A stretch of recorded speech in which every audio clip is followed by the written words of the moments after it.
তো বন্ধুগণ, আশা করি আমরা এই বিভেদগুলি বুঝতে পারবো। এগুলি যে ইহুদি খ্রিস্টানদের একটা চাল, ওই ইহুদি খ্রিস্টানদের একটা উঠাই দিছে তারা, যে মুসলমানদের বিভক্তি, যে ব্রিটিশরাও এই উপমহাদেশ শাসন করছে কীভাবে, যে ভাগ করো শাসন করো। এই পন্থাই আমেরিকানরা, ব্রিটিশরা, পশ্চিমারা ভাগ করো শাসন করো এর মধ্যে মুসলমানদের মধ্যে মতভেদ সৃষ্টি করে দিয়ে তারা এগুলি করতেছে। তো এগুলি নিয়ে আমরা এগুলি করবো না আশা করি। আপনি যত জ্ঞান বিজ্ঞানে যত উন্নত হবেন, ইসলাম নিয়ে যত বেশি গবেষণা করবেন, দেখবেন যে এসব বিষয় নিয়ে কোনো নাই, এগুলি নিয়ে পুরো ইয়াতে জিজ্ঞেস করবে না।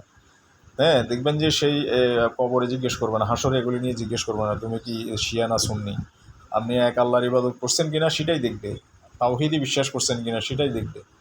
হ্যাঁ, তারপরে নামাজ পড়ছেন কিনা, রোজা রাখছেন কিনা, জাকাত দিয়েছেন কিনা সেগুলি জিজ্ঞেস করবে।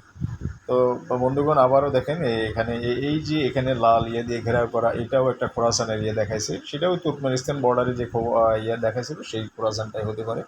মূল খোরাসান, যতগুলো খোরাসান আছে আমি আপনাদেরকে ওখানে ভিডিওতে দেখাই দিছি। তো আবারও সবাই ইয়ে করবেন, চ্যানেলটি সাবস্ক্রাইব করবেন অনুগ্রহ করে, লাইক করবেন, শেয়ার করবেন। সবাইকে আবার আসসালামু আলাইকুম ওয়া রাহমাতুল্লাহি ওয়া বারাকাতুহু।